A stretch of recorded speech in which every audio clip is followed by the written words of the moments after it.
Welcome back to the channel. It's truly a blessing to have you with us again today.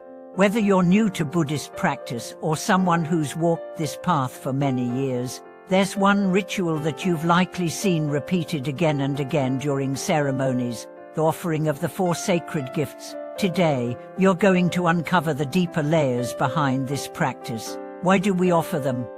What do they represent? And more importantly, how can understanding their essence bring greater meaning, clarity, and depth to your own spiritual journey? Let's begin with 2 profound insights that will carry us through today's exploration. First, every offering in Buddhism is not just symbolic, it is transformational. It is a mirror, reflecting our inner state and helping us cultivate key qualities such as reverence, gratitude, humility, and aspiration. Second, the ritual of the 4 offerings is not reserved for temples alone. It's an invitation to live with awareness, generosity, and connection in our daily lives. So what are the 4 offerings? Traditionally, the 4 offerings refer to the presentation of symbolic items to the Triple Gem Buddha, Dharma, and Sangha during ceremonies and personal practice. These 4 are usually incense, lamps or light, flowers, and food or water. You'll see them arranged meticulously on altars, accompanied by prayers or mantras, often with deep reverence and silence. Let's dive into each one, not as objects, but as spiritual teachings. Incense is the first offering, often lit to purify the space before the ceremony begins, but it does more than clear the air. It represents moral conduct. Just as incense releases its fragrance as it burns, so too does virtue manifest naturally in our lives when we engage in ethical behavior. When we offer incense, we are silently declaring, "May my actions be pure, may my speech be gentle, may my thoughts be kind."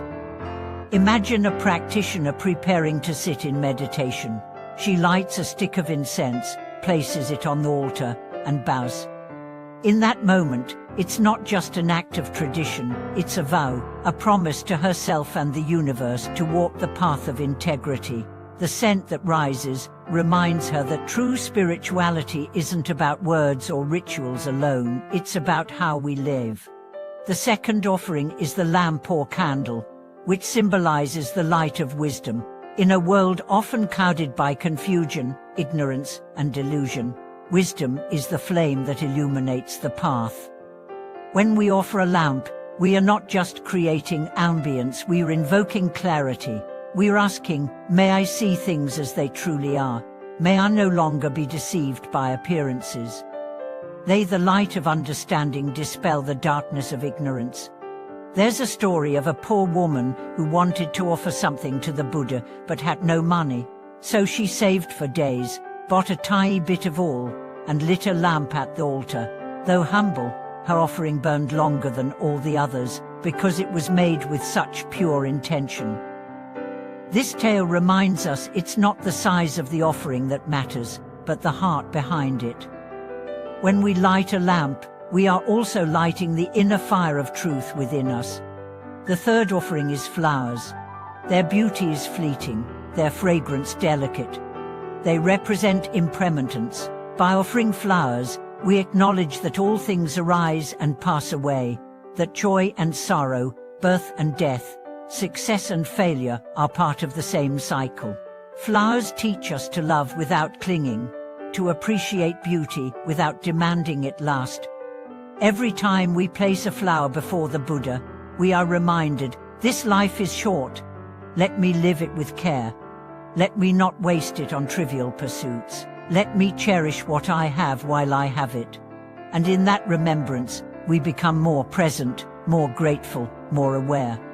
The fourth offering is food or water, typically represented by fruit, rice, or clear water.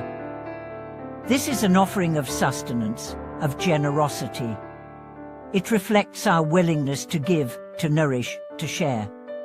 It's a recognition that we are interconnected, that the food we eat, the water we drink, the life we live, are all part of a web of mutual support. When we offer food, We are also saying, may all beings have enough, may no one go hungry. May my practice benefit not only me, but all. It is the heart of the Buddhist offer path, transforming personal practice into collective compassion. But here's the deeper teaching: these offerings are not just to the Buddha, they are to our own awakened potential. When you place incense on the altar, you're honoring your capacity to live ethically. When you light a lamp, you're affirming your capacity to awaken. When you offer flowers, you're embracing your ability to accept change. When you present food or water, you're nurturing your own heart's generosity. Now let's shift from the ritual to the living practice. How do we bring the four offerings into our daily lives? You don't need a temple or a formal altar. Every act of kindness is incense. Every honest word is a flame. Every moment of gratitude is a flower. Every meal shared is sacred food. Imagine beginning your day by lighting a candle at your desk, not for decor, but as a symbol. May this day be guided by wisdom. Imagine pausing before each meal to silently offer it to all being. May this nourishment give me strength to serve. Imagine seeing the withering leaves in autumn, not as loss, but as nature's own offering of impermanence. The ceremony is not confined to the monastery. Life is the ceremony. Every breath is a bow, every moment a chance to offer. Let me share a personal reflection. Years ago, I visited a remote temple in the mountains. The rituals were simple, the offerings humble, but the energy was profound. One elderly monk would rise before dawn, sweep the courtyard, place a bowl of rice and a single flower on the altar, light incense, and sit in meditation. No words, no performance, just presence. I asked him once, "Why do you do this every day?" He smiled and said, "Because it reminds me to be grateful." That, in essence, is the power of offering, not to gain merit, but to cultivate mindfulness. Not to earn favor, but to awaken appreciation. Not to ask for something, but to acknowledge what already is. And in that space of gratitude, something shifts. We stop taking life for granted. We see the sacred in the mundane. We become less entitled, more humbled, more attuned. Now, you might wonder, if the Buddha is already enlightened, why offer anything? The answer is beautiful. We don't offer because the Buddha needs it. We offer because we do. We need to remember. We need to practice. We need to keep our hearts open in a world that numbs. Offerings are not about pleasing the divine, they are about polishing the soul. And when we do it consistently, intentionally, sincerely, we notice changes. We become more grounded, more compassionate, more awake, more alive. So today, I invite you to begin. Start small. Maybe just place a flower on your windowsill with intention. Maybe light a candle with a whispered prayer. Maybe offer your next cup of tea to the stillness within you. Let the ritual become real. Let the gesture become grace.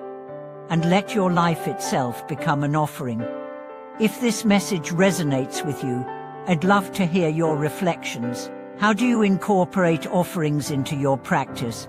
Have these rituals transformed the way you see your life? Share in the comments. We grow through shared insight.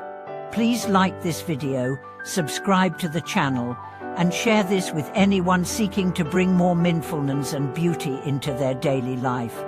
Thank you for watching this video. I'll see you in the next one.